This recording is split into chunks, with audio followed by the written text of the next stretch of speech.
बंधु माने पवित्र राखी पूर्णिमा उपलक्षे आपण मानंकु समस्तंकु मोर हार्दिक शुभेच्छा एवं शुभकामना। आपण मानंकर जदि मिथुन राशि होई थाए तेबे भिडियोटी को स्किप न करी शेष पर्यंत थरे निश्चय देखंतु। मिथुन राशिर व्यक्ति विशेष मानंकर जीवन एही राखी पूर्णिमा ठारू संपूर्ण रूप से बदलिबाकु जाउछि। कारण ग्रह नक्षत्र मानक चलन रे एक बहुत बड़ परिवर्तन हेबाकु जाउछि, जहा फलरे एमानंक जीवन रे चलीथिबा समस्त दुख कष्ट एवं समस्यार अंत हेबाकु जाउछि एवं पुणी थरे खुशी फेरिबाकु जाउछि। बुध शुक्र एवं सूर्यंकर राशि परिवर्तन हेबाकु जाउछि, जहा द्वारा आपणक जीवन रे एक बड़ परिवर्तन हेबाकु जाउछि।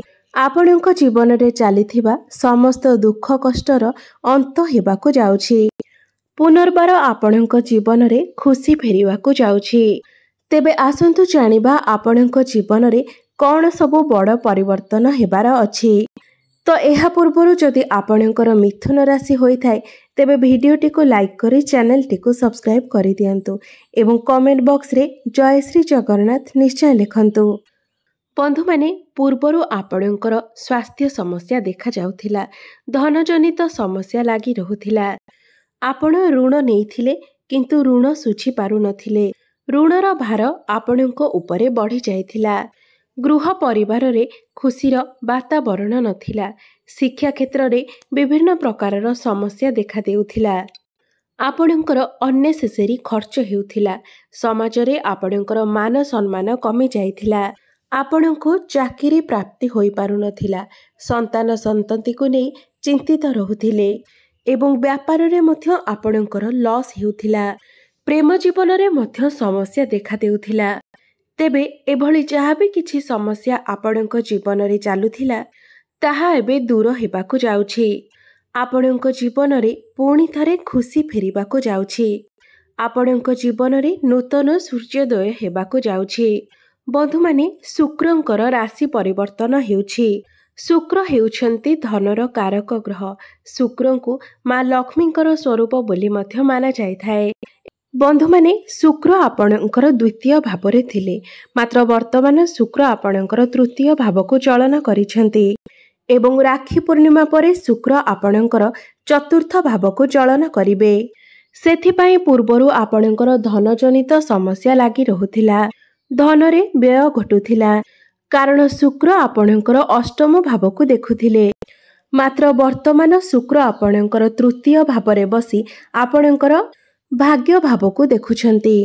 आपणकर भाग्य को मजबूत बनाउछंती। भाग्य बलरे आपण प्रत्येक कार्य सफलता प्राप्त करिवे। एही राखी पूर्णिमा परठारु आपण अल्प परिश्रम रे अधिक लाभ प्राप्त करिवे। आपण जदि कोनोसी बड़ जिनिसर क्रय विक्रय करिबा पई चाहुछंती किंबा कोनोसी बड़ इन्वेस्टमेंट करिबा पई चाहुछंती किंबा गृह रे किछि शुभ मांगलिक कार्यर आयोजन करिबा पई चाहुछंती तेबे एही राखी पूर्णिमा परर समय आपणक पई बहुत शुभ रही अछि।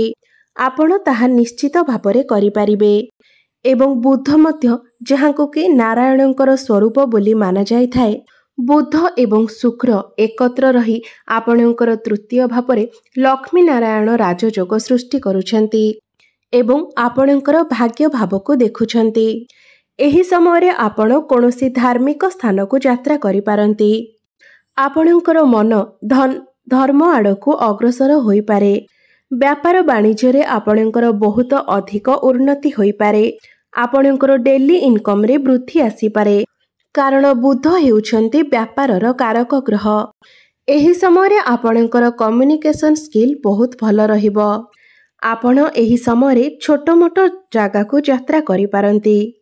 बैंकिंग क्षेत्र रे, मैनेजमेंट क्षेत्र रे किंबा आपणकर जदि स्टेशनरी दुकान अछि किंबा कोनोसी व्यवसाय अछि सेथिरे आपणको बहुत अधिक सफलता प्राप्ति हेबो। भाग्य आपणको साथ देबो। छोट भाई भौणीको सहित आपणकर संपर्क बहुत भल रहिबो। तृतीय भावटी साहस एवं पराक्रमर भाव होइथाए, तो आपण साहस एवं पराक्रम द्वारा समस्त कार्य रे सफलता लाभ करिवे। शुक्र एवं बुध राखी पूर्णिमा परे आपणकर चतुर्थ भाव को चलन करिवे एवं आपणकर क्यारियर भाव को देखिबे। मां को सहित मध्य एही समय रे आपणकर संपर्क बहुत भल रहिबो। आपण एही समय रे जमी जमा जानवाहन किंबा कोनोसी प्रॉपर्टी इत्यादि किनिबा पई मन बळाई पारंती। शुक्र एवं बुध आपणकर क्यारियर भाव को देखुछंती एवं राहु मध्य आपणकर क्यारियर भाव रे अछंती। तो एही समयटी आपणकर क्यारियर पई बहुत भल रहिछि। आपणको कोनोसी क्षेत्र रे आकस्मिक लाभ प्राप्ति होई पारे। राजनीति क्षेत्र रे थिबा लोकमानंको पई एही समयटी बहुत शुभ अटे। समाज रे आपण मानंको मान सम्मान प्राप्ति हेबो। आपणकर समस्त कार्य सुरुखुरु रे होई जिवो। प्रमोशन हेबार मध्य जोग बनुअछि। जेउमानंको पाखरे कोनोसी चाकिरी बाकिरी नाही सेमानंको पई एही राखी पूर्णिमा परर समय बहुत शुभ रहिछि। सेमानंको नूतन चाकिरी मध्य प्राप्ति होई पारे। ऊपर ऑफिसरଙ୍କ सहित आपणकर संपर्क बहुत भल रहिबो। शुक्र हेउछंती आपणकर पंचम भावर अधिपति, शिक्षा भावर एवं प्रेम भावर अधिपति एवं बुध हेउछंती आपणकर लग्न भावर अधिपति। तो एही समय रे आपणकर प्रेम जीवन बहुत भल रहिबो। आपण दुई जनक मध्य रे भल पाइबा बढ़िबो। मधुर संपर्क स्थापन हेबो। आपण दुई जण मिसी कोनोसी बड़ डिसीजन नै पारंती, कोनोसी प्लानिंग करि पारंती। आपण दुई जण मिसी कोनोसी स्थान को बुलिबाकू जाई पारंती कारण भ्रमणर जोग सृष्टि हेउछि। पूर्वर जदि आपणकर प्रेम जीवन रे कोनोसी भी प्रकारर समस्या चलीथिला तेबे ताहा वर्तमान समाधान होई जिवो। तो आपणक प्रेम जीवन पई एही राखी पूर्णिमा परर समय बहुत शुभ रहिछि एवं आपणकर शिक्षा क्षेत्र पई मध्य एही राखी पूर्णिमा परर समय बहुत शुभ रहिछि कारण आपणकर शिक्षा भावर अधिपति एवं लग्न भावर अधिपति एकत्र अछंती। आपण शिक्षा क्षेत्र रे बहुत अधिक उन्नति करिवे। आपण उच्च शिक्षा करि पारंती, कोनोसी नूतन स्थान रे एडमिशन नै पारंती। जदि आपणकर कोनोसी एग्जाम रहिछि किंबा आपण कोनोसी फॉर्म फिलअप करिबा पई चाहुछंती तेबे राखी पूर्णिमा परर समय आपणक पई बहुत शुभ रहिछि। तो आपणक शिक्षा क्षेत्र पई एही राखी पूर्णिमा परर समय बहुत शुभ रहिछि। बंधु माने गुरु आपणकर द्वादश भावरे अछंती एवं टिके खराब स्थिति रे मध्य अछंती। मात्र जो व्यक्ति माने विदेश रे रहिकी कोनोसी काम कार्य करूछंती सेमानंको पई समय बहुत शुभ रहिछि। सेमानंको सेमानंको कार्य रे बहुत अधिक सफलता प्राप्ति हेबो। आपण कोनोसी एमएमसी कंपनी रे जॉब करि पारंती। आपणको विदेश रु कोनोसी जॉब ऑफर आसी पारे। इंपोर्ट एक्सपोर्ट रो काम करूथिबा व्यक्ति मानंको पई एही समयटी बहुत शुभ अटे। एही समय रे आपणकर रोजगार रे वृद्धि हेबो। मात्र समय समय आपणकर खर्च मध्य अधिक होई पारे कारण द्वादश भावटी आपणकर व्ययर भाव होई थाए। मात्र कोर्ट कचेरी रे जदि आपणकर किछि मामला लागिछि तेबे ताहा आपणकर सपक्ष रे जाई पारे। एही समय मध्य रे आपण काहाठारु ऋण नियंतु नाही, काहाठारु धार करज करंतु नाही, नचेत सुझिबारे आपणको असुविधा होई पारे। एही समय रे आपणकर शत्रु मानकर दमन हेबो। जेते चेष्टा कले मध्य शत्रु माने आपणकर किछि क्षति करि परिबे नाही। बंधु माने शनि आपणकर भाग्य भावरे अर्थात नवम स्थान रे अछंती एवं निजर स्वगृह रे विराजमान अछंती एवं आपणकर भाग्य भाव को मजबूत बनाउछंती। तो बंधु माने केवल राखी पूर्णिमा परे ही नुहे शनि एही स्थान रे संपूर्ण 1 वर्ष पर्यंत अछंती। तो आगामी 1 वर्ष पर्यंत आपणको आपणको भाग्यर संपूर्ण साथ मिलिबो। भाग्य बल रे आपणको समस्त कार्य रे सफलता प्राप्ति हेबो। आपणको जीवन रे एक बहुत बड़ परिवर्तन आसीबो। क्यारियर रे मध्य एक बहुत बड़ परिवर्तन आसीबो। आपण निजर कर्मस्थान मध्य परिवर्तन करि पारंती एवं जहा आपणको आगकु जाई शुभ फल मध्य प्राप्ति कराइबो। एही समय रे आपणको आकस्मिक धन प्राप्ति मध्य होई पारे। आपणको लाभ ही लाभ प्राप्ति हेबो। आपणकर समस्त इच्छा पूर्ण होई जिवो। କାରଣ ମଙ୍ଗଳ ଆପଣଙ୍କର ଲଗ୍ନ ଭାବକୁ ଆସିବେ।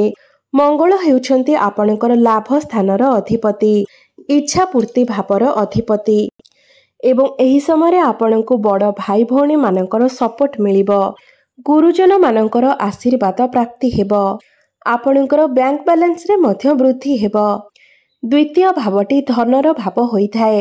ସୂର୍ଯ୍ୟ ଆପଣଙ୍କର ଦ୍ୱିତୀୟ ଭାବରେ ଅଛନ୍ତି, ଯାହାଫଳରେ ଆପଣଙ୍କର ଧନରେ ବୃଦ୍ଧି ହେବ। ଆପଣଙ୍କର ବାଣୀରେ ମଧୁରତା ଆସିବ। ପାରିବାରିକ ସୁଖ ଆପଣଙ୍କୁ ପ୍ରାପ୍ତି ହେବ। ତ ସବୁ ଦୃଷ୍ଟିରୁ ଦେଖିବାକୁ ଗଲେ ଏହି ରାକ୍ଷୀ ପୂର୍ଣ୍ଣିମା ପରେ ଆପଣ ପ୍ରତ୍ୟେକ କାର୍ଯ୍ୟରେ ସଫଳତା ଲାଭ କରିବେ। ତାହା ଶିକ୍ଷା କ୍ଷେତ୍ରରେ ହେଉ, ବ୍ୟବସାୟିକ କ୍ଷେତ୍ରରେ ହେଉ, ପାରିବାରିକ କ୍ଷେତ୍ରରେ ହେଉ, ଭାଗ୍ୟରେ ହେଉ, ଆପଣଙ୍କର ପ୍ରେମ ଜୀବନରେ ହେଉ କିମ୍ବା ଯେକୌଣସି କ୍ଷେତ୍ରରେ ବି ହେଉ, ଆପଣ ସମସ୍ତ କ୍ଷେତ୍ରରେ ସଫଳତା ଲାଭ କରିବେ। ତ ଅଧିକ ସଫଳତା ଲାଭ କରିବା ପାଇଁ ଆପଣ ପ୍ରତ୍ୟେକ ଦିନ ବୁଧଙ୍କର ବୀଜ ମନ୍ତ୍ରର ଜପ କରନ୍ତୁ। ଓମ୍ ବ୍ରାଂ ବ୍ରିଂ ବ୍ରୋଂ ସହ ବୁଦ୍ଧାୟ ନମଃ। ଏହି ମନ୍ତ୍ରଟିକୁ ଆପଣ ପ୍ରତ୍ୟେକ ଦିନ 108 ଥର ଜପ କରନ୍ତୁ। ଆପଣଙ୍କୁ ଶୁଭ ଫଳ ପ୍ରାପ୍ତି ହେବ। ଏହା ସହିତ ଆପଣ ପ୍ରତ୍ୟେକ ଦିନ ହନୁମାନ ଚାଳିଶାର ପାଠ କରନ୍ତୁ ଏବଂ ପ୍ରତ୍ୟେକ ଦିନ ସୂର୍ଯ୍ୟଙ୍କୁ ଜଳାର୍ଘ୍ୟ ଅର୍ପଣ କରନ୍ତୁ। କୁକୁର ଏବଂ ପକ୍ଷୀମାନଙ୍କୁ ମଧ୍ୟ ଆପଣ ପ୍ରତ୍ୟେକ ଦିନ କିଛି ନା କିଛି ଖାଇବାକୁ ଦିଅନ୍ତୁ। ଆପଣଙ୍କୁ ଶୁଭ ଫଳ ପ୍ରାପ୍ତି ହେବ। ଭାଗ୍ୟରେ ଉନ୍ନତି ହେବ। ଆପଣଙ୍କର ଜୀବନ ମଙ୍ଗଳମୟ ହେଉ, ଏହା ହିଁ ଈଶ୍ୱରଙ୍କ ନିକଟରେ ମୋର ପ୍ରାର୍ଥନା। ଧନ୍ୟବାଦ।